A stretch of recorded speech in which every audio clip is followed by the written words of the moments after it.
closer to the end. You're like, all right. Are we ready? We're sweet. All right. Yeah, I got you. Episode 7? Episode 7. All right. I wrote a song for this one. Ready? What? You wrote? Yeah. Go for it. It's Let me hear. Open the door, get on the floor. We're interviewing Ivy Dinosaur. Boom, boom, akalaka boom, boom, boom, akalaka boom, boom. You were supposed to jump in on this part. Akalaka boom, boom, boom, akalaka boom, boom. Beautiful. Yeah. Episode 7. Yeah, Thank beautiful. you. That was Yeah. beautiful. Thanks. I wrote that. It's good to be here. Yeah. This is Ivy Dinosaur. Hello. Ivy Mclemore. And we brought her on tonight to talk about tattoos. Yeah. And we brought her on tonight. Well, first off, we wanted to introduce her. For one thing, she works with us, Right. and she is part of the backbone of Fireside Tats because she came up with the name Fireside Tats. Beautiful name. Yeah, and she came up with she wrote us a custom theme song. That's awesome. This is true. And she came up with Put Your Inking Cap On, which we're going to call our little quick tip segment. Ah, cool. love it. I'm glad you're Yeah. using it. Yeah, we're going to use that. So there you go. That's a lot of stuff. Well-rounded. For 7 yeah. episodes, you've done as much as anybody. Well, good. Without being here. That's great. Without even being involved, yeah. Hell yeah. Yeah. So episode 7 is going to be about we're gonna go back towards our episode 1 a little bit and Right. maybe zone in on a specific element because we've received some questions on apprenticeships. Apprenticeships in particular. Yeah, one question stood out, and the question was, should I don't know the town that this person is from, but and I don't know how many tattoo shops they've looked at, but they want to know if they should consider taking an apprenticeship at a subpar shop, kind of like a shop that is kind of known to be not the highest quality, and we all know those shops in every city. So, should they take that apprenticeship just to get their foot in the door? We don't know anything about this person's skill set. We're assuming that they feel like they're better than that they're from an artistic standpoint or for whatever reason they feel like they're better than the people at this shop. But they've never tattooed. they've never tattooed. Never. Right. So should this person jump in at a shop that they have an opportunity to work in just to learn the technical side, which is more than enough for one show because that's a tricky question. It is. And we've had our pros and cons for that. Like, how much can you really get out of a shop if they have so many bad standards that you're probably going to be unlearning them at the first good shop you get into, or vice versa, how much you're going to get out of someone that maybe like actually they're not basically making their apprenticeship like as a short term. It'll be probably a long term apprenticeship, and you immediately are doing those out of the books, a lot of flash, quick money Walk-in tattoos. walk-in. Yeah. Is that and obviously it depends on the shop, but how much supervision do you get out of the shop? So the question itself is pretty subjective because we really don't know anything about this subpar True. shop. Yeah. We can identify with it because there are shops here that we know of that we know of shops that intentionally wait to open their doors until after the health department is closed so they don't get inspected unexpectedly. Things like and that's dangerous stuff. That's stuff that you would not. In that circumstance, then you just don't take the apprenticeship, in my opinion, because you're not going to gain anything productive from If they're not getting inspected by the health department, you're at the wrong shop. Right. Period. Right. Well, so we brought Ivy in mostly because she is, 3 years or so out? You've been tattooing how long? About 3 years. About as 3 the years. crow flies. Okay, so 3 years. So 2 years out of an apprenticeship. A lot closer than either of us. And you went around and took your portfolio and marketed yourself to shops?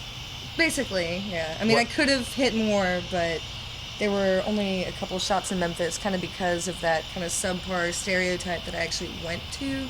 Okay. So I was kind of picking in the first place. Like, I went to Underground Art where we work, and I went to No Regrets, and I think that might have been it.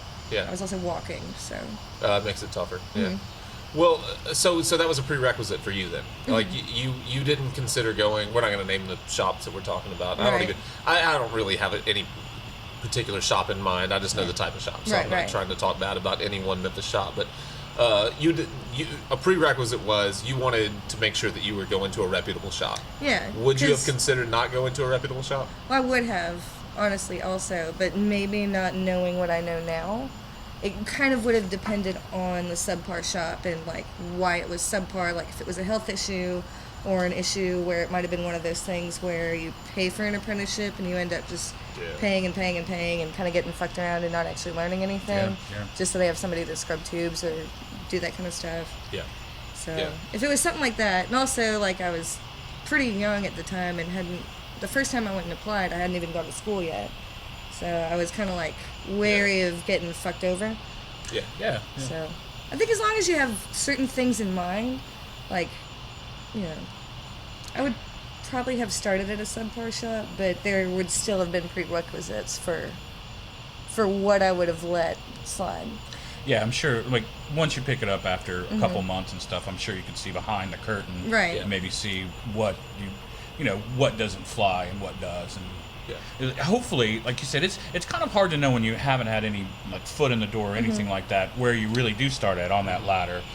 What kind of a work you're going to be doing as an apprentice. I mean, a lot of people do have these like a little more drawn out, say apprenticeships where you're not really even getting to touch people for a while, and that's how most are. But well, what do you think? You basically shopped around a portfolio. What did you put in it? I mean, fairly recent work. Usually, I remember seeing even small mini comics and stuff like that. And it was a really well-rounded, group of work between watercolor, pen and ink. Trying to think, you had other pieces that were, you had color copies of really nice work you didn't have physically anymore. It was like I said, I remember a really well-rounded group of pictures, photos, I tried to put and in illustrations. mostly like stuff that I had done recently, but then also so it was like 1 or 2 years after I finished high school. So we built a portfolio then, so I tried to put in some of the good pieces from there and just kind of weed through it. Knowing again what I know now, I probably would have done it a little bit differently, knowing that tattooing, it's more, having good line weights and things like that, and like steady hands and smooth line, clean work, like cleaner work. Yeah. That's probably the right term for clean work. But it's probably what I've worked on the most since bringing my portfolio in. Yeah, it's one of the toughest transitions, in my opinion, to make from whatever other medium you're working in, moving to tattooing is clean. Putting together clean work, something that is tattooable, which goes back to another episode that we had a few weeks ago. So you have looked at a lot of portfolios, David, that have come in. Yes. And I only bring this up because I guess I'm jumping the gun a little bit. The thing that comes to my mind instantly when someone is wondering whether or not they should take an apprenticeship at a subpar shop, to me it is what was wrong. What could you have changed to have gotten into a better shop? Why are you trying? Why is the only option to settle for this subpar shop? Is it that every single shop in your town just isn't looking for artists, or is it something missing in your portfolio? I think it's probably the latter. I think something's probably missing in your portfolio. It normally goes without saying that if someone comes in with work that's really worthy and probably very close to where you think a tattooist, like an early starting tattooist, is at, I think it's a lot easier. And even if you don't have space, maybe at that time, they might give you either shops that they like and that are reputable, somebody that maybe you can get in with, or like I said, they might say, stick around, we might have room later, or like watch, they might let you actually come physically to the shop a lot more than the average person, which is, some people, to get their foot in the door, that may be enough. It's like just having them come back and actually having your work critiqued more than once. You might find that the artists at that shop get a little more familiar with you, and then actually want to take you on, even if it's not, even if there's not room, they may want to try to kind of mentor you more than you think. And it may, like I said, at that point, it's like, well, whether you start off at a shop or making money at a shop and you still are taking on, like I said, have a second job or whatever, I think it's a good idea to like wait. I think, like I said, if they can give you actually good advice towards your work and you can take that to heart, you might find it a little easier to go back to that shop over and over. And like I said, even if they don't have room, kind of shop it out. But yeah, the main thing that we've probably talked about is that when someone comes in, if their work is just not up to par, I think it's very easy to probably train a tattooist. It's very hard to train someone to basically make art. It's like going back to school. It's like, how far do you need to go back with someone? And you can't really hold their hand. Everyone has their own style, and maybe, like you said, you find that kernel or two in their work that you think, this has chance. This has this is someone that deserves a chance. And you'll, like I said, if your work is that way, hopefully you'll get some good advice. And I think even with yours, you were about to go to college did go for a little time, while. and that was one of the first things we said. Is like, often I was like, you should always take that chance. You should always go to school. I think it's it wasn't wasn't the best thing for you. You really didn't enjoy it. I'm sure that everyone has their own first college experiences are a little rough, but I think in the end, even having that couple months to really come up with some more work, to really understand why it really, you do want to go and experience that kind of outlet, and Even having if you people, hate it, you want to right. know why you hate it. Yeah, and get used to people, critiquing your work. That's probably the hardest part. It's like having more than a couple people, and not your family, not your friends, but actual people that want to sit down and talk art. Yeah. And I think that helps quite a bit too. Like I said, I remember, like I said, at least it was probably 5 or 6 months before you came back with maybe another portfolio. Yeah, a little. Yeah. Well, yeah.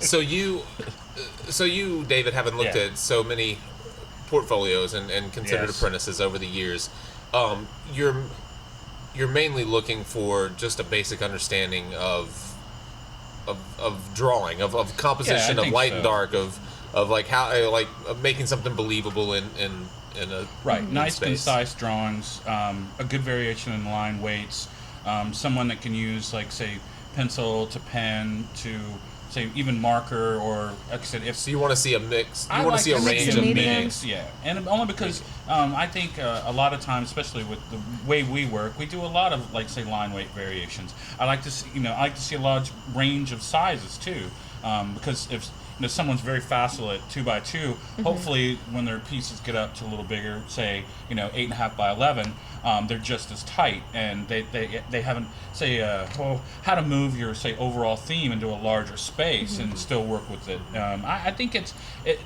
very important to have a large range of items in your portfolio, and they should be everything. Basically. Yeah, with, say, even just sketches right out of your sketchbook. We talked about that a couple of times. Like, bring a sketchbook, bring your portfolio. If you don't have copies of work, try to get even a PowerPoint, a Windows presentation, something to show what you're really capable of, and you get a better critique that way. And especially if you're willing to leave it more than an hour or two. A lot of people come in and they want you to look at it right then and be like, well, most artists are probably working, and if they are just looking at your work in that 15-minute block in between the first and second tattoo, you're not going to get a lot of, you're not going to get a lot out of it. Yeah. So if you can leave it overnight, it really helps, just so they can. They're not going to take any ideas out of it. They're not going to steal any of your pieces. Generally, though, it'll help the entire shop to get a chance to look at it, and you may get some votes in your favor that you didn't know you had just by letting other people look at it. And I think that's where help. We don't usually take anyone on just with one vote. Say we really only because most times you're going to have to work with someone's attitude and personality too. And that comes into play quite a bit once everyone's met. They're small places. You have to be able to live together. Yeah, that's a big part of it. And if your shop isn't taking that approach, then you're probably making life harder on yourself. I mean, everyone needs to probably have an input, even if they're not the one that is going to be handling the apprenticeship. I mean, outside of the portfolio, just compatibility. It's probably not a bad idea to meet everyone. If you're looking for an apprenticeship, it's not a bad idea to introduce yourself to everyone in the shop.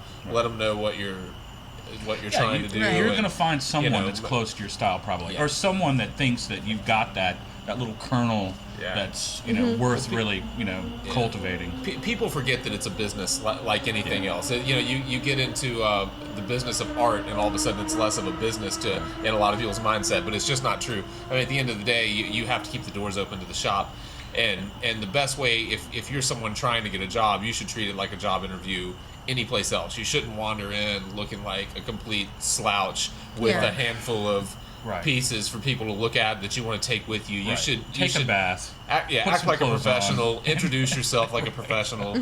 Try to talk to the people not just the person behind the desk, but try to stick your head in if you can, and look at people, watch people tattoo. Say that this is what I'm looking to do. I'd love for you to look at my work. I left it at the front desk. I'd love to get your input. Even if your work is subpar, you're going to get such a better response, and you're going to gain so much more from that than if you just walk in like a slouch and you're withdrawn and uncomfortable, and because tattoo shops are small, you have to live with people. And the other thing is really, if you have done all this work, be ready to explain it. A lot of people have no idea what their work means to them, why they're making it. I mean, you can have the slightest of ability and still not know what you're doing. I mean, like, you should really know what your work's about. You should be able to explain it and maybe defend it a little bit. It doesn't hurt to get into, say, a conversation about it, because they're going to ask questions. They're going to be asked what you're looking at. Is most of the time, we can really tell where a lot of source stuff's come from. There's almost no way that you're going to be tracing someone's other ideas or working from somebody's work without that artist really knowing. If they're on, if they've got their leg up, and they're really, they're going to know where the source is. They want to hear it from you. They want to know what your influences are, and maybe some of like who you're trying to stylize your stuff after. There's almost no like vacuum that way.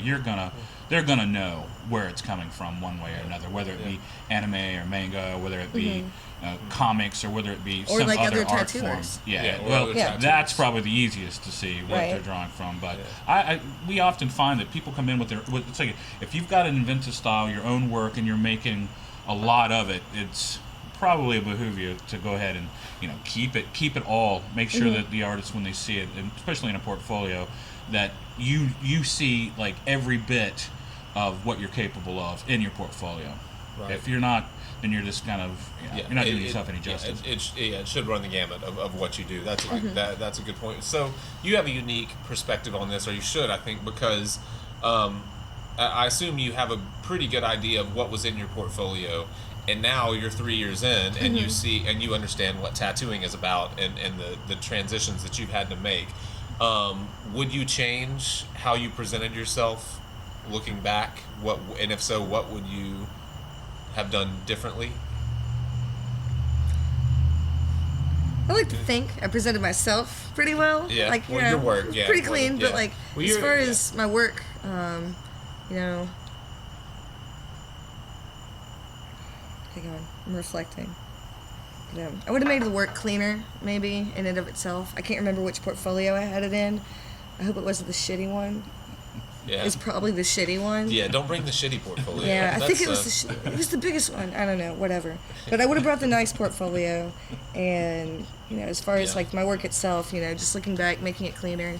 Also at the time, I didn't really have a concept of transitioning, making a piece tattooable, basically. Yeah. Nothing I did back then was really tattooable. Like maybe a couple things, because I read a lot of comic books, and that's a little easier to transition than the things I was trying to draw from life.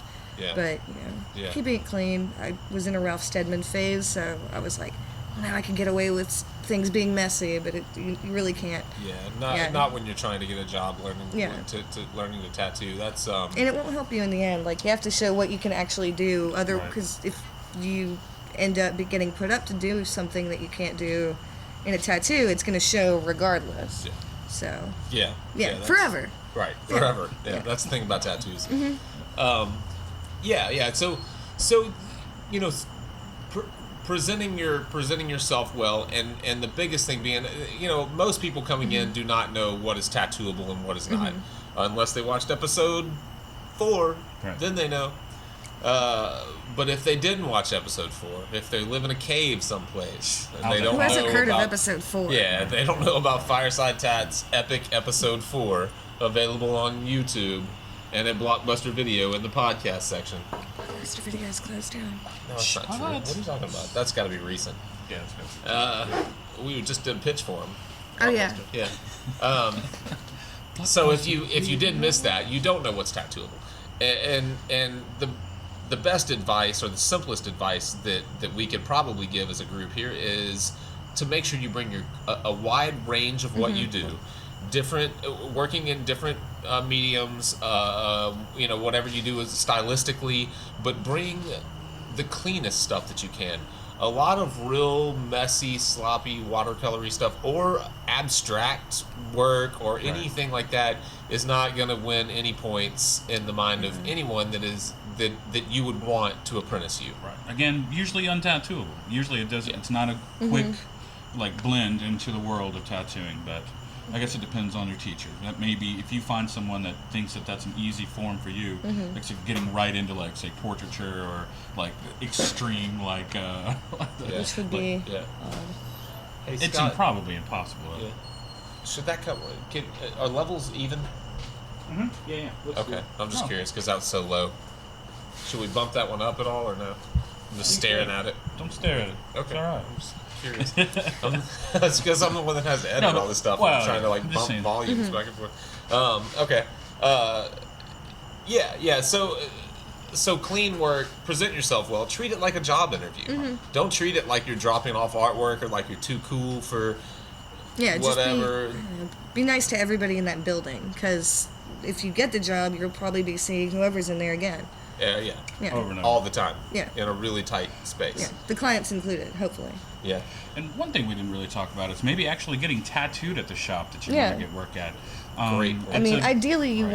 want to get tattooed at the shop that you Right. work at. Right. You don't want to work somewhere where you wouldn't get tattooed. Like if it came down to it, that's Really That's important. terrible. What better opportunity to, like, network, for lack of a better term, and get to know the people that you want on your side. Right. Yeah. You can talk about your work. I'm not opposed to looking at someone's work while I'm tattooing them. I mean, I'm not going to comb through their portfolio, but if they have something on their phone or their iPad, they're like, "This is something I did," and I'm more than happy to. I mean, I like to talk when I'm tattooing anyway, so I'll kind of shoot the breeze about a piece. If we're sitting there for 2 or 3 hours, why not? Yeah. Right. Yeah, I think it's an easy way, and then, obviously, you can also take these bits and pieces of your own work. Like, if you feel confident enough about your own work to get some of it on you, it's a great way of showing another artist, like, ask them how they translate your piece. Like, actually see what your piece came from, its starting point, whether, if you're going to get your own work on you, because you have some of your own work on you. And that's what I'm saying. It's a loose version. You drew it, you let another person translate that, and then again, you see what is most people's ability to translate someone else's work into something that's tattooable. And if you don't learn something from that, that's what a great opportunity that is to learn. To see how That was pretty someone good. drawing is stepped into another form, and then on you. There's nothing better than that. Yeah, well, that's a great point. I hadn't even thought of that. But to just the transition from the drawings alone, and how whoever you've chosen to do the piece has translated your drawing into something tattooable.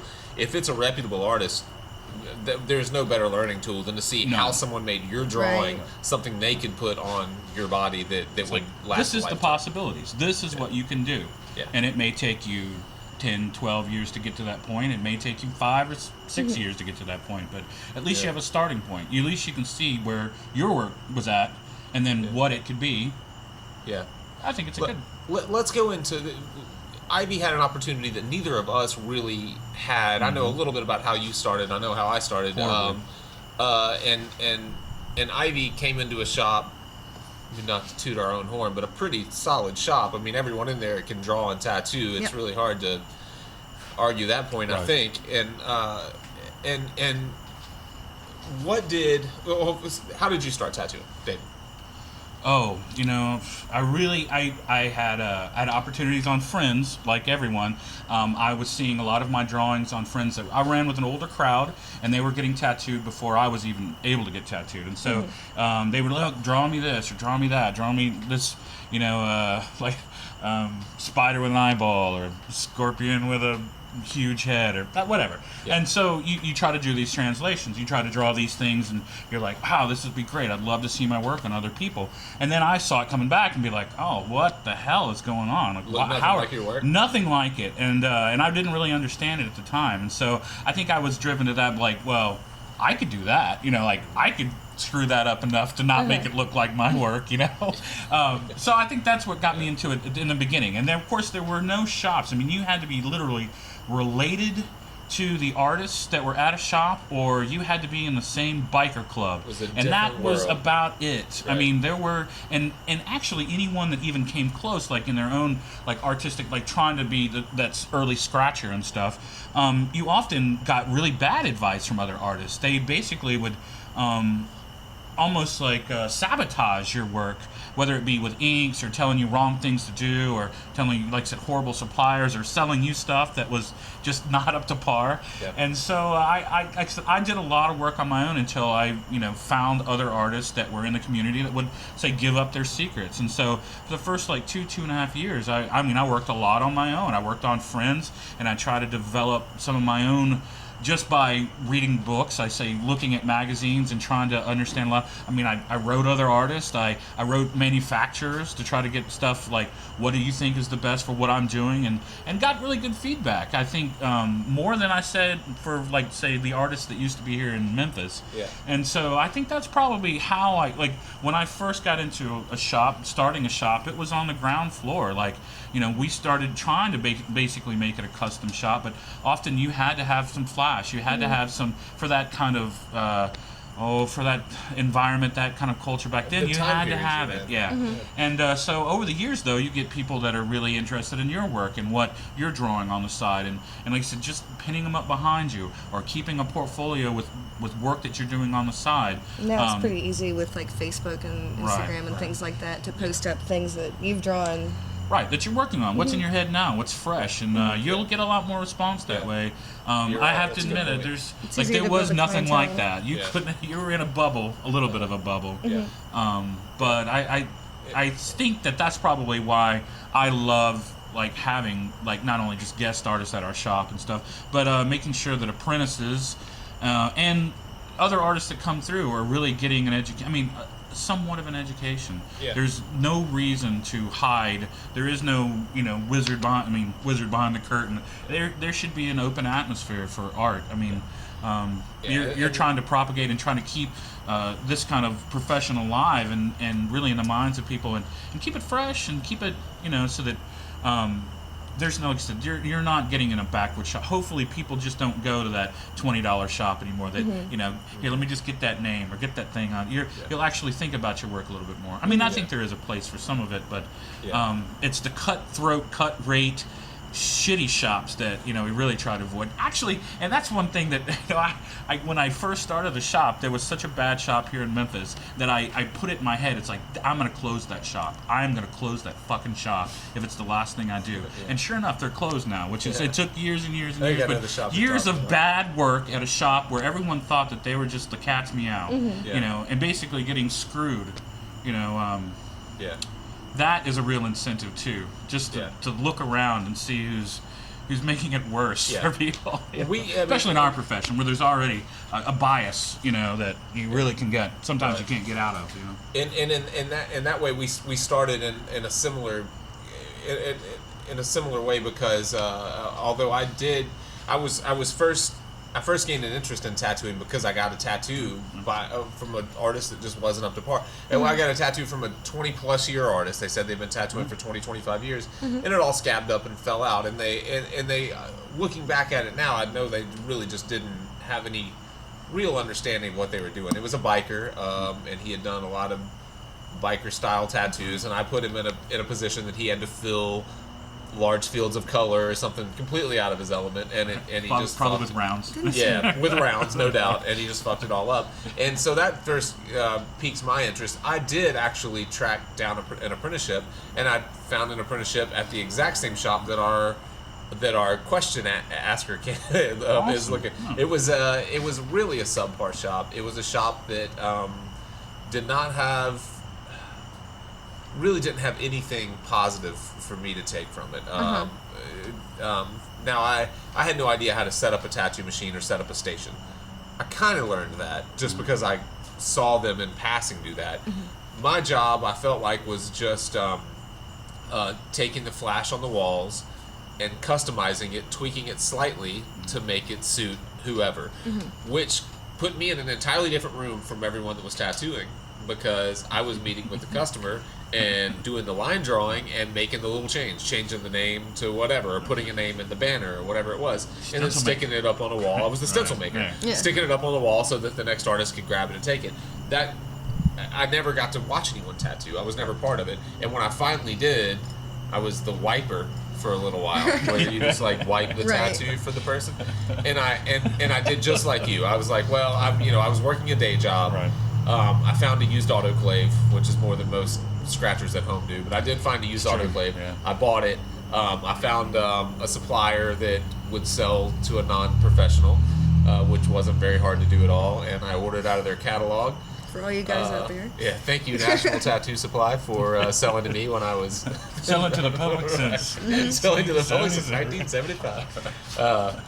But thank you, National. Yeah, actually. thanks. Yeah, you guys gave me a shot. Yeah. So I bought a kit from National. I had a single machine that I lined and shaded with. Of course, I didn't know the difference between lining and shading. It was kind of like, I can line with a pencil and I can shade with a pencil. So why do I need to change anything? Yeah. So I did that for a long time, and actually I met you. You started tattooing me. I realized that you knew a lot more than I did, and I just started making my way up to the shop. It's like, what did I do wrong here? Why does my machine sound like this? Right. I was lucky that I ran into you and not another tattooer that didn't care as much, but you would actually hook my machine up and screw with it and go like, oh yeah, just whatever, and play with it. And then when the opportunity came around, I had been around underground art enough for them to say, hey, we have a spot, do you want to come up and tattoo?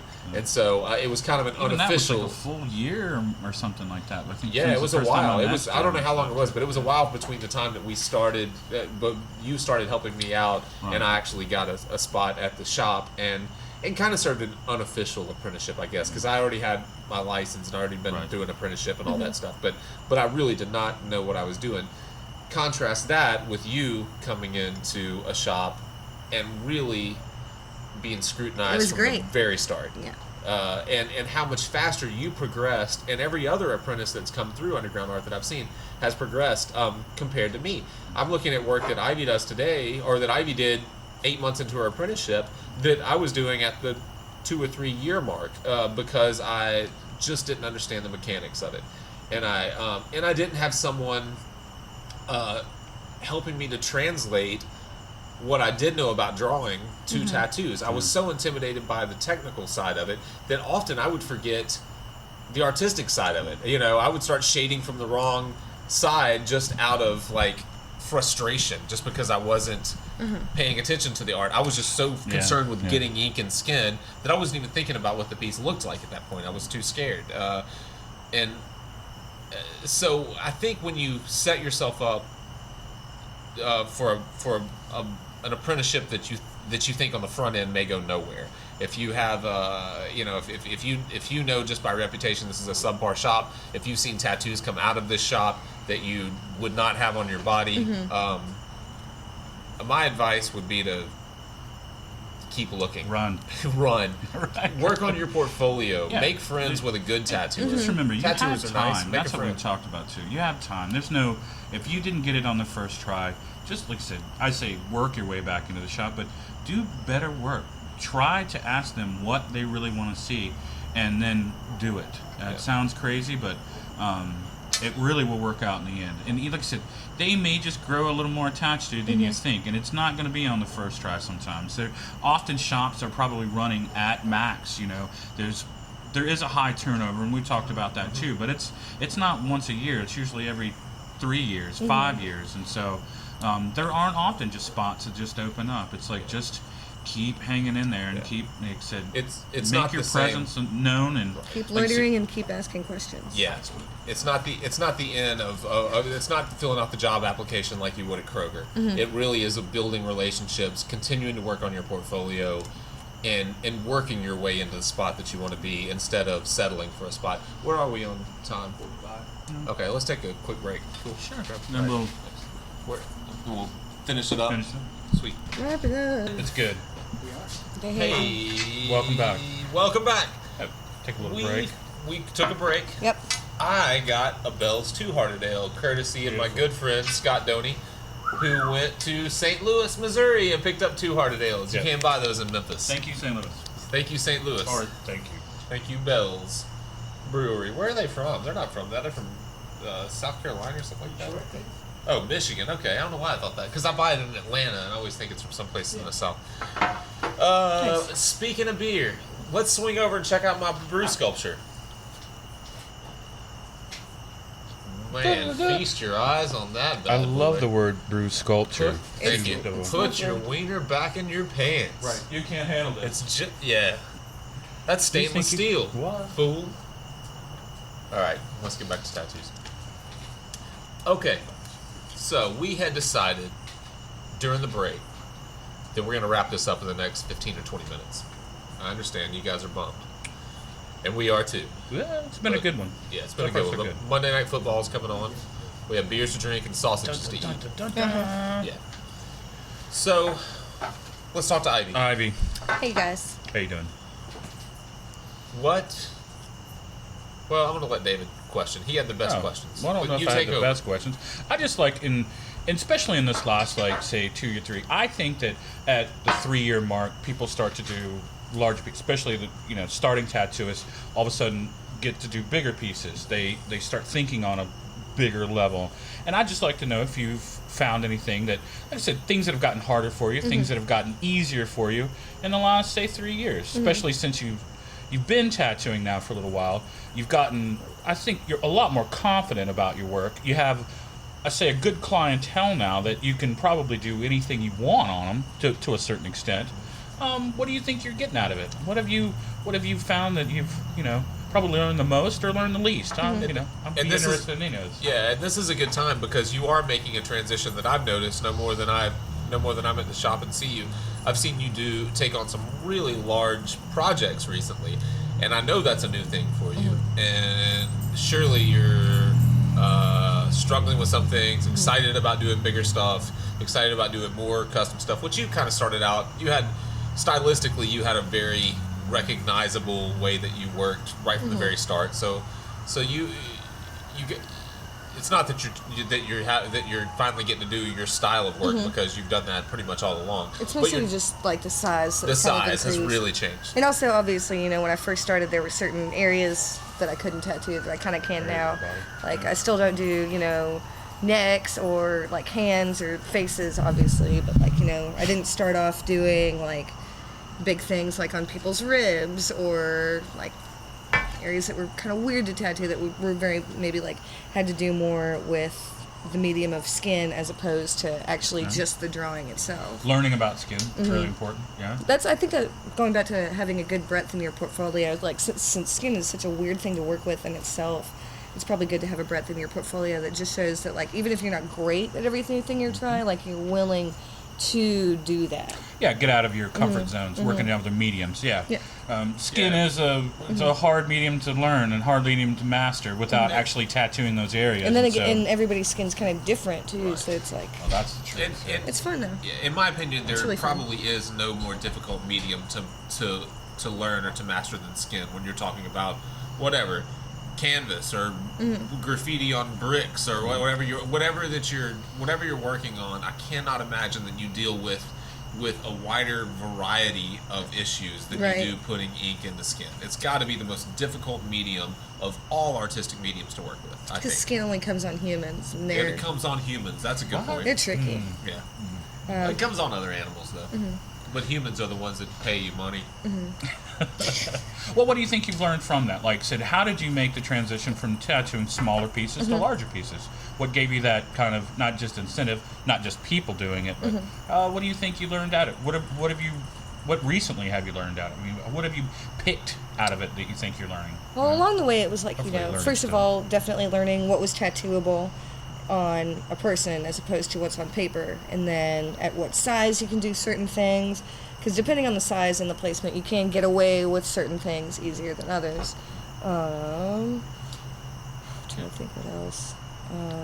Things that have gotten easier, like, I guess, you know, body mapping and things like that have definitely gotten easier. But Huge also, part of big tattoos. but Yeah. the larger you get, the more difficult it kind of is, especially like if you go from just like, you know, doing things like when I first started, it was a lot of things on wrists, which the wrist is, you know, the skin's there is a little weird, but as far as size and like starting on things that are simple, it's a good spot. Good, easy spot. Then like, yeah. you know, arms and things that you don't really have to stretch like that. And then it kind of got into, you know, maybe even if it wasn't like a sleeve wrapping all the way around, which also was crazy to have to learn, but like things that have to, that you have to draw to the body, like tailoring. Yeah. Like, you can't just draw it in a straight line. Like, I want something like a koi fish that goes up my arm and then like curves around this way. You couldn't just draw a long koi fish and like lay it on the person and expect it to just fold the paper. Like, you have to plan. Draw to it. You have to plan for shit. It's weird. Yeah, it's That's the what I wanna biggest. hear. I think you hit the nail on the head. It's the biggest challenge to moving up in scale, because when you're doing a piece on a wrist, well, it can be most shapes. I mean, as long as it fits on the wrist, then it's just And you're fine. also probably going to get it done in one session. You're going to get it done in one session. And another thing that the bigger pieces, I think, start to teach you is you have the opportunity to look at your healed work more often, and to work back into that healed work. If you're doing one-shot tattoos, maybe you run into that person, maybe you do a second tattoo But you on don't them. get to see how it heals up. But it's not like you have it's not like you're seeing them again to work back into that one-shot tattoo. When you start big tattoos, you get to see how things heal. You get to work back into them, and I think that is the single best learning point that I can make is, fresh tattoos hide so many inconsistencies, so many flaws. Healed tattoos hide nothing. Right. I like to see people's healed tattoos. I love to see my own healed tattoos. Nothing will make you better than looking at your healed tattoos, and when you're working in big pieces, that's the biggest advantage, I think. Especially with trying new things, because it's like, you know, you want to try new things and see what works, but if you don't have a way to check up on what you've done, you don't know whether it's been a success or not. Yeah. And there's a level of comfort when you know you get to work back into it. Right. If you don't know you're going to work back into it, then you do what's tried and true. But if you want to experiment with new things, and it's a larger piece and you know you're going to see it again, well, you're far more likely to experiment with those things and take the chance of them not being perfect and bumping back through them. Right. And actually doing session work is a good chance to actually tell your client that you'd like to try something a little different, and hopefully working up to a larger size gives you the chance to do that too. Often, like I said, you don't get a lot of chances to work in something, you know, if you're only putting 3 to 5 hours into something. It's that 6, 9, 12-hour piece where I think you learn a lot more. And like we were talking before, like we used to try to get the entire piece done and like do this clockwise dark to light kind of procession, which is now I think, even though you've learned in panel how to put pieces on, you do the same. You stick to what you can get done in a day, and it makes a lot more impact. I think we've talked about that, but you've definitely, I mean, hopefully you've seen that a little bit in your work too. Like, how much can you effectively get done in a day? How much can a person, you know, Judging time is also another thing that's gotten easier. judging time? Yeah. Like, Judging oh time. shit, I can do that in 2 hours, Right. and then 3 hours later, not having to freak out, like, oh my god, I'm so sorry. Yeah. That happened a couple times. Yeah, there's definitely a comfort level that comes with working on larger pieces, and you don't have to get to a certain point. One thing that I've noticed with you too, that working on larger pieces, because you've actually brought it up to me and asked my advice on it not too long ago, was that you're taught as a beginning tattooer to learn a way to break up color fields, so you don't end up with huge spanses of a solid color or huge blends of a solid color. You find ways to break that up, and it's very easy to do in smaller pieces. In larger pieces, you need relief for your eyeballs from time to time. Yeah. You have to have negative areas that are not competing with the positive areas just to make the composition work. And the downside to that is you have to fill larger areas of a solid color, or at least have a smooth blend from that color out to the skin, or whatever it is. Has that been a challenge for you to work in larger spaces, just trying to make smoother blends over larger areas? It has, but I've actually found, at least right now, that it's a little easier for me with color than with black and gray. having smooth grays against basically having Yeah. a lot of valued colors. So Yeah, especially with like gray washes as opposed to like mixed grays. Yeah. Like, maybe that's just from working with watercolor a whole lot. I didn't do like a whole lot of shading. But it's a little easier with color because you can always throw in more color. But with black and gray, you can't throw in like a whole bunch of black without it just getting too, ink block looking. Yeah. But Yeah. so I'm kind of working on that right now. But yeah. Yeah. Well, I think. How much dark to put in? It's probably one of the hardest things to do. Yeah. I'd say. Kind of picking and choosing where I want to put those solid fields and how to break them up actually. Yeah. And the advantage to large pieces is that, for one, you have multiple sessions. If something's not dark enough, you can always bump back into something. And if you're working on a large drawing for a large tattoo, there's a good chance that hopefully you've started drawing early and you've had more than enough time to make a plan. More of a plan than you would with a one-shot tattoo. I know that if I'm drawing a small tattoo, my approach to the drawing is generally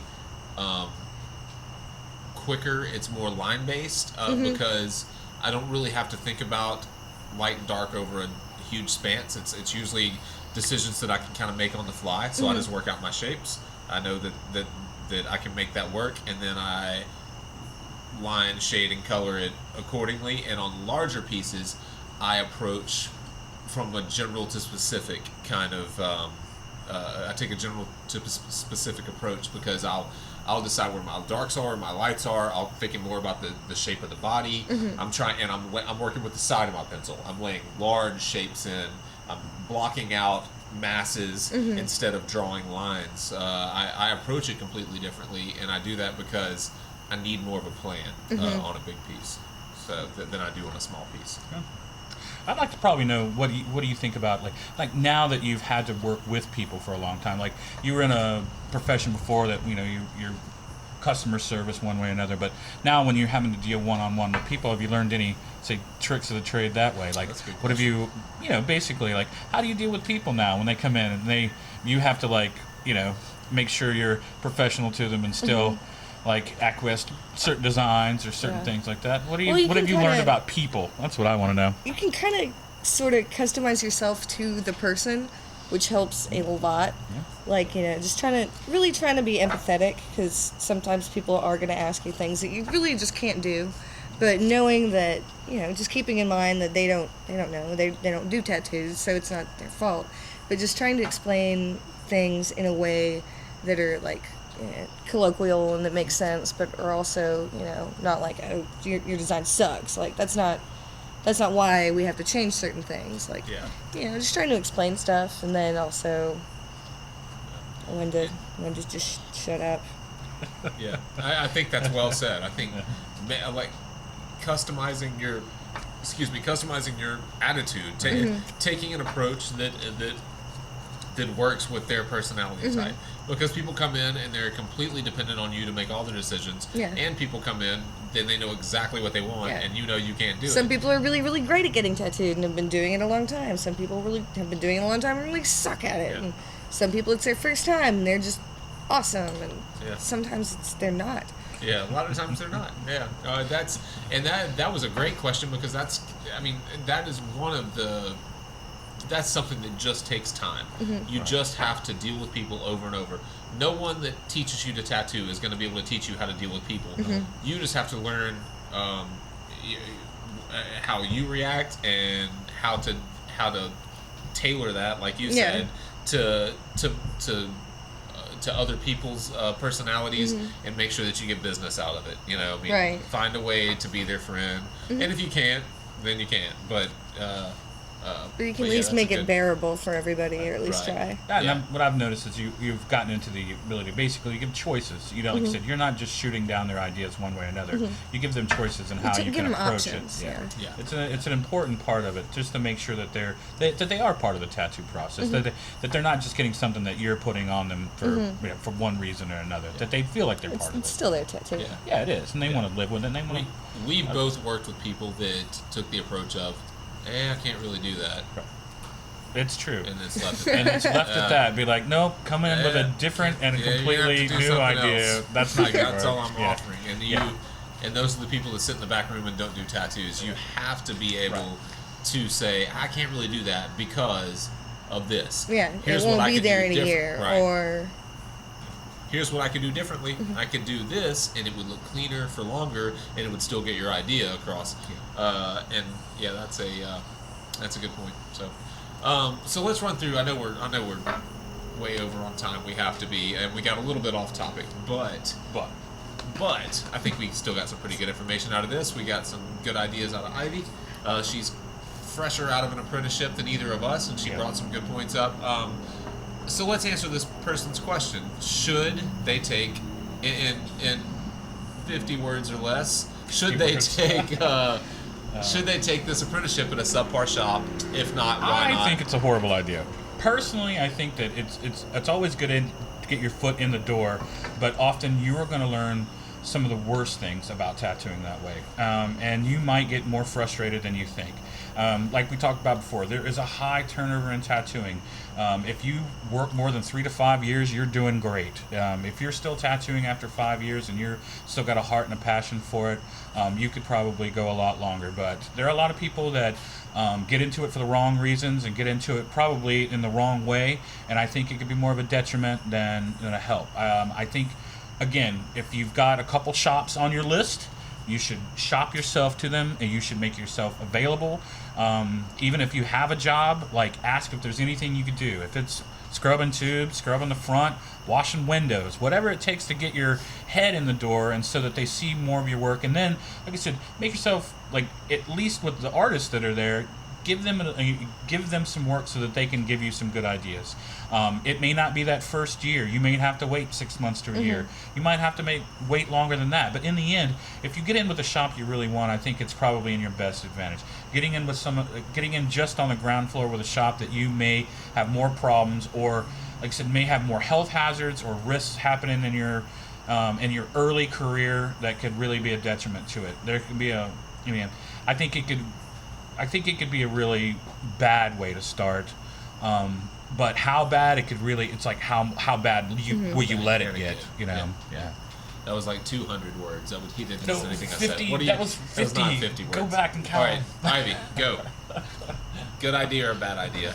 tentatively right now, I'm gonna say it's probably not that great. Also, I work with David, so I don't want to have the agree wrong with me. opinion tomorrow at work. That's true.